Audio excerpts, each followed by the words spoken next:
admiration turned to worship. Before she could understand what had happened, Sara had become a prisoner. She became a prisoner of her own desire and craving for that which she adored. Everywhere she looked, Sara saw nothing but him. Her greatest fear in life was displeasing him. He was all she could feel, and without him, happiness had no meaning. Leaving him made her feel as though her soul was being peeled from her very being. Her heart was consumed with only his face, and nothing felt closer to her than him. He became to her like the blood in her very veins, and the pain of existing without him was unbearable, because there was no happiness outside of being with him. But Sara thought she was in love.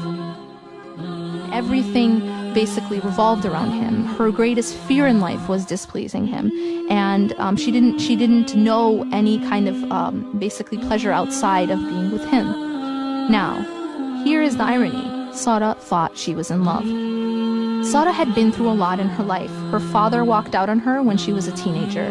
She ran away from home when she was 16. She battled drug and alcohol addictions. She even spent time in jail. But all of the pain combined could not compare to the pain that she would come to know inside this new prison of her own making. Sara became a captive inside her own desires. It was this captivity that Ibn Taymiyyah rahimahullah, is one of the great classical scholars, spoke of when he said, "The one who is truly imprisoned is the one whose heart is imprisoned from God, and the captivated one is the one whose desires have enslaved him." The agony of Sara's worship of Ahmed was more intense than the agony of all her previous hardships. It consumed her but never filled her.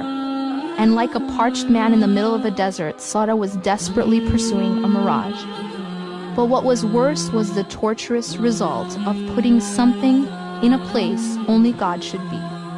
Sara's story is so deep because it demonstrates a profound truth of existence. As human beings, we're created with a particular nature, and that nature is called fitra. That fitra is to recognize the oneness of God and to actualize this truth in our lives. Therefore,